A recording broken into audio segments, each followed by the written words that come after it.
నమస్తే. ప్రస్తుతం మనతో పాటు ప్రముఖ వేదిక ఆస్ట్రాలజర్ గోనుగొండ్ల సురేష్ బాబు గారు ఉన్నారు. గురుగారితో మాట్లాడేద్దాం. నమస్కారం గురుగారు. నమస్కారం అండి మణికంఠ గారు. గురుగారు, ఏప్రిల్ మాసంలో వృశ్చిక రాశి వారికి ఎలా ఉండబోతుంది? ఏప్రిల్ మంత్ కనుక చూసుకుంటే ఇందులో 3 ముఖ్యమైన పండుగలు వస్తున్నాయండి. ఒకటి మనందరికీ బాగా తెలిసిన పండుగ శ్రీరామనవమి వస్తుంది. తర్వాత హనుమత్ జయంతి కూడా ఇదే మంత్లో ఉందండి. తర్వాత మనకి మంత్ ఎండ్లో 30th వచ్చేటప్పటికి అక్షయ తృతీయ. సో వైశాఖ మాసం తృతీయ శుక్లపక్ష తృతీయ రోజున మనకి అక్షయ తృతీయ జరుపుకునే అవకాశం ఉంది. ఒకటి వచ్చేటప్పటికి శ్రీరామచంద్రమూర్తికి, రెండోది వచ్చేటప్పటికి లక్ష్మీ అమ్మవారికి సంబంధించి, మధ్యలో హనుమంతుడికి సంబంధించి 3 పండుగలు ముఖ్యమైన పండుగలు ఈ మంత్లో ఉన్నాయండి.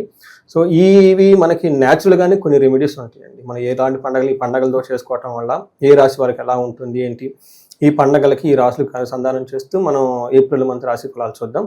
అందులో మనకి ఫస్ట్ ముందుగా వృశ్చిక రాశి కనుక చూసుకుంటే వీళ్ళకి విశాఖ 4వ పాదం, అనురాధ 1, 2, 3, 4 పాదాలు, జ్యేష్ఠ 1, 2, 3, 4 పాదాలు అంతా వృశ్చిక రాశిలో ఉంటాయి. పేరు బలం కనుక మనం చూసుకుంటే వీళ్ళకి తో, నా, నీ, ను, నే, నో, యా, ఈ, యు ఈ అక్షరాలు మోరాలస్ ఇదే సౌండ్తో ఉన్న వాళ్ళంతా కూడా మనకు వృశ్చిక రాశి కింద వస్తారు. గ్రహస్థితి కనుక చూసుకుంటే వీళ్ళకి సూర్యుని సంచారం మేషరాశిలో, బుధ శుక్రుడు మీనరాశిలో ఉన్నారు, కుజుడు వచ్చేటప్పటికి కర్కాటక రాశిలో ఉన్నారండి. ఈ యొక్క స్థితిని మనం బట్టి చూస్తూ ఉంటే మనకి సూక్ష్మ గోచరం, లఘు గోచరం అనే కాన్సెప్ట్తో కనుక చూసుకుంటే సూర్యుడికి శత్రునాశాంత, తర్వాత హెల్త్ ఆరోగ్యం, తర్వాత భార్య సుతాది కలహం, పుత్రలబ్ధిం, ఇవన్నీ కలిపేసి మనకి సంస్కృతంలో సూక్ష్మంగా చెప్తూ ఉంటారు ఈ మంత్ ఎలా ఉండబోతుంది అనేది. ఫస్ట్ సూర్యుడు వచ్చేటప్పటికి శత్రువుల మీద విజయాన్ని చూపిస్తూ ఉంటుంది. తర్వాత ఇప్పటిదాకా హెల్త్ కనుక బాగలేకపోతే కుజుని వల్ల హెల్త్ ఆరోగ్యం బాగుంటుంది. తర్వాత శుక్రుని వల్ల పిల్లల విషయంలోనూ, తర్వాత హైయర్ ఎడ్యుకేషన్ విషయంలో చాలా బాగుంటుంది. తర్వాత భార్య సుతాది కలహం, బుధుని వల్ల కొంచెం భార్య భర్తలతో గొడవ అవకాశం కూడా చూపిస్తుంది అనమాట. ఈ యొక్క విషయాన్ని మనం కొంచెం డీప్గా కనుక చూసుకుంటే ప్లానెట్ వైజ్ ఎలా ఉంటుంది. సూర్యుడు మనకి 6వ ఇంట్లో ఉండటం వల్ల చాలా బాగా కలిసి వస్తుంది. ఏ విధంగా అంటే మనకి మహర్షులు ఏం చెప్తారంటే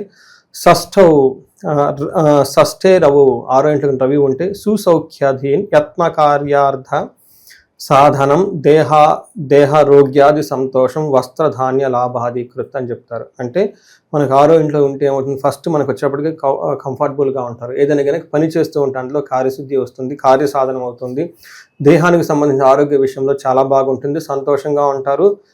వస్త్రధాన్యాది లాభకృత్, వస్త్రాలు తీసుకోవటం, ధనం ధాన్యం లాభప్రదంగా ఉంటుంది అని మనకి చెప్తూ ఉంటారు అనమాట. అయితే వీళ్ళకి 12th హౌస్లో దృష్టి ఉండటం వల్ల ఇది కొంతమందికి ఏమంటారు బెడ్ కంఫర్ట్స్ అంటారు కదా, సో వీటి విషయంలో అంత హ్యాపీగా ఉండదు అని చెప్తూ ఉంటారు అనమాట.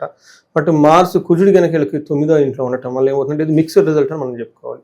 ఏ విధంగా మిక్స్డ్ రిజల్ట్స్ అంటే 9వ ఇంట్లో మార్స్ ఉంటే ఇది ఆశానాచ ధనశూన్యం శోషణం దేహపీడనం స్థాన నాశ విరోధం చ నవమస్తే ధారాసుతే భవు. ధారాసుతుడు అంటే మనకి కుజుడు అని అర్థం అనమాట. అల్లంటే ఆశానాచ అంటే అవుతుంది శరీరం అంతా ఎండిపోయినట్టుగా ఉంటుంది. ధనధాన్య శూన్యం, ధనం విషయంలో ధాన్యం విషయంలో ఎక్కువగా లాభం ఏముంటుంది. దేహ శోషణం, శరీరం అంతా ఎండిపోయినట్లు ఉంటుంది. అంతేకాకుండా స్థాన నాశనం, వీళ్ళకి 9వ ఇంట్లో కుజుడు ఉండటం వల్ల ఏమవుతుందంటే వాళ్ళకి చేస్తున్న జాబ్లో కానివ్వండి, వృత్తిలో లేదంటే ఇందులో కనుక ఉంటే ఉన్న పొజిషన్లో కొంచెం టఫ్ అయిన సిచ్యువేషన్ క్రియేట్ చేసే అవకాశం ఎక్కువగా ఉంటుంది. సో వీళ్ళకి 12వ ఇంట్లో దృష్టి ఉండటం వల్ల కొంచెం హాస్పిటలైజేషన్ అవ్వటం, వృధాగా ఖర్చులు పెట్టడము, చెడ్డ విషయాల గురించి ఎక్కువగా డబ్బులు ఖర్చు పెట్టడం, తర్వాత స్త్రీలతో లేదంటే పురుషులతో వివాదంలో ఇట్లాంటి సంబంధించిన వివాదాల్లో వివాదంగా ఉండటం, ఇవన్నీ మనకి కుజుని వల్ల చేస్తూ ఉంటారు. 4వ ఇంట్లో దృష్టి ఉండటం వల్ల సౌఖ్యానికి సంబంధించిన విషయాల్లో అంతా కంఫర్టబుల్గా ఉండరు. తర్వాత ధనక్షయం, తర్వాత భాగ్య హాని, క్రూరం, బంధువైరం, బంధువులతో గొడవలు అనే అవకాశం ఎక్కువగా ఉంటుంది. మనం శుక్రుడు 5th హౌస్లో ఉండేసి చాలా చక్కటి యోగ్యతనిస్తూ ఉన్నాడు. మనకి ఇందాక కూడా చెప్పుకున్నాం సూర్యుడు బాగా యోగ్యతనిస్తున్నాడు. తర్వాత శుక్రుడు కూడా వీళ్ళకి బాగా యోగ్యతని ఇవ్వబోతున్నాడు. అయితే మధ్యలో కుజుడు మాత్రం కొంత ఇబ్బంది పెడుతూ ఉన్నారు అనమాట. వీళ్ళకి చూసుకుంటే 5వ ఇంట్లో శుక్రుడు చాలా యోగ్యతనిస్తాడు. ఏ విధంగా అంటే దాసీ భృత్య జనలాభ నిత్య మృష్టాన్న భోజనం ధనధాన్యం అభిష్టార్థ పంచమస్తే భవేద్ గురువు అని చెప్తారు. అంటే దాసీ వృత్తి జనలాభ అంటే వీళ్ళ కింద పనిచేస్తున్న ఎంప్లాయీస్ కానివ్వండి, సేవకులు, పరిచారకులు, సపోర్టింగ్ టీం అంతా బాగా హెల్ప్ చేస్తూ ఉంటారు. నిత్యం మృష్టాన్న భోజనం, టయానికి భోజనం తింటాం, అవన్నీ చేస్తూ ఉంటారు. ధన ధాన్య అభిష్టార్థ, ధనం విషయంలో ధాన్యం విషయంలో ఏదైనా కనుక వాళ్ళ పని కనుక ప్లాన్ కనుక చేస్తుంది వీటిలో సక్సెస్ వస్తుంది, చాలా బాగుంటుంది అని మనం చెప్పుకోవచ్చు. 5వ ఇంట్లో దృష్టి ఉండటం వల్ల gain through ladies, gain through women. మనకి లేడీస్ అయితే జెంట్స్ ద్వారా బాగా లాభం ఉంటుంది, జెంట్స్ అయితే లేడీస్ ద్వారా వీళ్ళకి లాభం కలిసి వచ్చే అవకాశం ఎక్కువగా ఉంటుంది. ఈ ప్రకారంగా మనం చూసుకుంటే 4 గ్రహాలు, ఒక కుజుడు కొంచెం మిక్స్డ్ రిజల్ట్ తప్ప మిగతా అన్ని గ్రహాలు బాగా యోగ్యతనిస్తున్నాయి. దానికి తోటి మనకి వీళ్ళకి అర్ధాష్టమ శని నుంచి ఇప్పుడే బయటపడి ఉన్నారు కాబట్టి ఈ మంత్ వీళ్ళకి శుభసూచకంగా చాలా మంచి మంచి విషయాలు జరిగే అవకాశం ఎక్కువ ఉంటుంది. నిరుద్యోగుల పరిస్థితి ఏంటి గురుగారు? ఉద్యోగం రావడానికి ఎంత సమయం పట్టొచ్చు? సో నిరుద్యోగులకి సూర్యుడు బలం ఎక్కువ ఉండాలండి. సూర్యుడు ఇలా 6వ ఇంట్లో ఉండటం వల్ల కాంపిటేటివ్ ఎగ్జామ్స్లో, తర్వాత కొత్తగా ఫ్రెష్గా కనుక వీళ్ళు ఏమంటారు కాంపిటేటివ్ సంబంధించిన ఇంటర్వ్యూలు వాటి అన్నిట్లో అటెండ్ అవ్వడానికి, అటెండ్ అయ్యి జాబ్ రావడానికి అవకాశం ఎక్కువగా ఉంటుంది. యత్న కార్యాస సిద్ధి, ఏదైనా కనుక పని చేస్తే కార్యసిద్ధి వస్తుంది.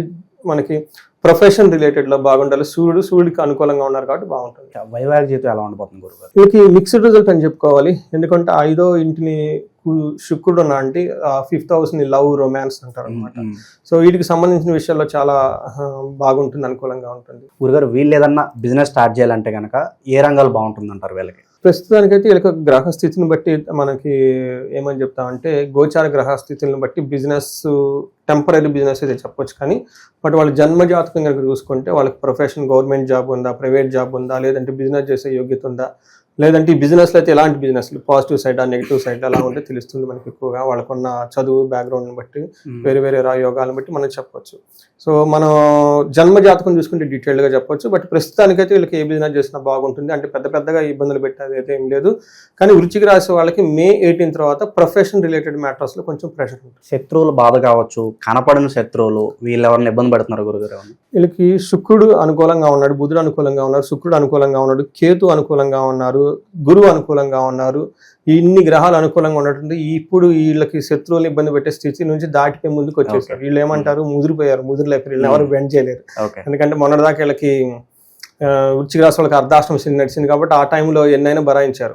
ఇప్పుడు ఇంకా అంతలేదు, వీళ్ళు ఆ స్టేజ్ నుంచి బయటకు వచ్చేసారు. వీళ్ళు రాక్ సాలిడ్ అయిపోయారు. విదేశీ ప్రయత్నాలు చేస్తే మరి ఏమైనా పాజిటివ్ రిజల్ట్స్ ఉంటాయంటారా? 9th హౌస్లో కుజుడు ఉండటం వల్ల విదేశీ ప్రయాణాలకి ఇబ్బందులు పడే అవకాశం ఎక్కువగా ఉంటుంది. అంత అనుకూలంగా లేదని మనం చెప్పుకోవాలి. గురుగారు ఈ రాశిలో ఏ నక్షత్రాల వాళ్ళకి ఎలా ఉండబోతుంది గురుగారు? విశాఖ, అనురాధ, జ్యేష్ఠ 3 నక్షత్రాలు ఇందులో ఉంటాయి. విశాఖ నక్షత్రం వాళ్ళకి 2 విషయాల్లో పాజిటివ్గా ఉంది, మిగతా 2 విషయాల్లో నెగిటివ్గా ఉంది. ఎక్కడ పాజిటివ్గా ఉందంటే వీళ్ళకి ధన ప్రాప్తి, విశేషంగా ధనం వస్తుంటుంది. వీళ్ళు బంధించబడినట్లుండే సిచ్యువేషన్స్ చుట్టూ ఉంటాయి అన్నమాట. అంటే ఏంటి, వాళ్ళు ఉన్న పొజిషన్లో బాగున్నారా, బాగలేరా, కన్ఫ్యూజన్స్ ఏమైనా ఉందా, ఈ జాబ్ వదిలేద్దామా లేకుంటే జాబ్లో ఉన్నా, ఈ టైపు ఒక కన్ఫ్యూజన్ అయిన స్టేజ్లో వీళ్ళు ఎక్కువ ఉండే అవకాశం ఎక్కువగా ఉంటుంది. తర్వాత వీళ్ళకి భయపడే సిచ్యువేషన్లు, అతిగా భయపడే సిచ్యువేషన్లు కూడా ఉంటాయి. భయపడే విషయం వచ్చేటప్పటికి లేడీస్ అయితే జెంట్స్ ద్వారా, జెంట్స్ అయితే లేడీస్ ద్వారా ఏదో ఒక భయం గొలిపే సిచ్యువేషన్ ఎక్కువగా ఉంటుంది. కుజుని వల్ల అతిగా భయపడే ఉంటుంది. ఈ భయం అంటే ఏదో చిన్న మిస్టేక్ ఏదో చేస్తుంటారు, ఇది పెద్దగా మ్యాగ్నిఫై చేసుకుని వాళ్ళంతా వాళ్ళు భయపడే అవకాశం ఎక్కువగా ఉంది. అనురాధ నక్షత్రం వాళ్ళకి ధన ప్రాప్తి, భయము, బంధనము, భయము. జ్యేష్ఠ నక్షత్రం వాళ్ళకి ధన ప్రాప్తి ఉంది, లాభప్రదంగా కూడా ఉంటుంది. అతిగా భయం పడే అవకాశం ఎక్కువగా ఉంటుంది. బట్ ఈ 3 నక్షత్రం వాళ్ళకి బంధించబడినట్లు ఉండే సిచ్యువేషన్ ఎక్కువగా ఉంది. దీనికి సరైన పరిహారాలు కనుక చేసుకుంటే చాలా బాగుంది. అనురాధ వాళ్ళకి కార్యహాని, ఏదైనా కనుక పని తలపడితే అందులో డిస్టర్బెన్స్ వచ్చే అవకాశం ఎక్కువగా ఉంది. కేతు అగైన్ జ్యేష్ఠ నక్షత్రం వాళ్ళకి కార్యహాని జరిగే అవకాశం ఎక్కువగా ఉంది. ఇంకా బెటర్ రిజల్ట్స్ పొందడానికి వీళ్ళు ఎలాంటి రెమెడీస్ చేసుకుంటే బాగుంటుంది గురుగారు? చూసుకున్నాం అనుకోండి, వీళ్ళకి లక్ష్మీనారాయణుని లేదంటే ఏమంటారు సీతారామచంద్రమూర్తిని ధ్యానించడం, పూజించడం, పూజ చేయటం ఈ వృశ్చిక రాశి వాళ్ళకి చాలా చాలా ఇంపార్టెంట్. ఎందుకు అని మీరు అడిగితే వీళ్ళకి శుక్రుడు అనుకూలంగా లేరు. శుక్రుడికి అధిష్టాన దేవత లక్ష్మీదేవి, అందుకని చెప్పి సీతాదేవిని. తర్వాత బుధుడికి అధిష్టాన దేవత, బుధుని వల్ల బంధించబడినట్లు ఉండే అవకాశం ఎక్కువగా ఉంది. కాబట్టి బుధుని వల్ల వీళ్ళకి బంధనము అనే ఒక ఏమంటారు నెగటివ్ క్వాలిటీ వీళ్ళకి డెవలప్ అవుతుంది అన్నమాట. దీని నుంచి బయటకు రావాలంటే బుధునికి అధిష్టాన దేవుడు విష్ణుమూర్తి, అందుకని లక్ష్మీనారాయణను పూజ చేసిన, సీతారాముల వారిని పూజ చేసిన, ఈ రెండింటికి సంబంధించిన కాంబినేషన్లు చేస్తే వీళ్ళకి భయం పడిన ఉండే సిచ్యువేషన్ ఉంటే బయటపడుతూ ఉంటారు, బంధించబడినట్లు ఉండే సిచ్యువేషన్ నుంచి కూడా బయటపడుతూ ఉంటారు అనమాట. అందుకని వీళ్ళకి చేయటం చాలా ఇంపార్టెంట్. మనకి వీళ్ళకి ధనప్రాప్తి చాలా చక్కగా బాగుంది. ఇంకా ధనప్రాప్తి రావాలంటే అక్షయ తృతీయ పండుగని వాళ్ళకి విశేషంగా చూసుకొని కుబేర పాశుపత అభిషేకం చేయించుకున్నా కానీ, లేదంటే స్త్రీ సూక్తంతో సంపుటీకరణ చేసి విశేషంగా మహాలక్ష్మి అమ్మవారు హోమం చేసుకున్నా కానీ శీఘ్ర ధన ప్రాప్తి, శీఘ్రంగా ధనం రావటము, లేదంటే నష్టద్రవ్య ప్రాప్తి. వాళ్ళకి కొంతమంది ధనం ఎక్కడో ఇక్కడక్కడ అప్పులు ఇచ్చేస్తుంటారు, ఇబ్బంది పడిపోతుంటారు, వీళ్ళు ఇచ్చిన డబ్బు వీళ్ళకి మళ్ళీ తిరిగి రాదు. ఇదొక ప్రాబ్లం. డబ్బు లేకపోతే ఒక ప్రాబ్లం. డబ్బు ఉంటే డబ్బు మనం ఎక్కువ మన ఇంట్లో పెట్టుకుని అది ఎక్కడో ఇన్వెస్ట్మెంట్ చేసుకుంటే అది మళ్ళీ మనకి తిరిగి రాదు. అందుకని ఇట్లా ధనం రాకపోయినా మన ధనం ఎక్కడైనా ప్రాబ్లమ్స్లో ఉన్నా కానీ ఇవన్నీ మనకి తిరిగి మళ్ళీ రావడానికి మనకి శ్రీ మహాలక్ష్మి యొక్క విశేష హోమము పూజలు అవన్నీ చేపిస్తే ధన కటాక్షం ధనాభివృద్ధి చాలా బాగుంటుంది. విశేషంగా వీళ్ళు ఏమైనా దానాలు లాంటివి ఏమైనా చేస్తే బాగుంటుందా గురుగారు?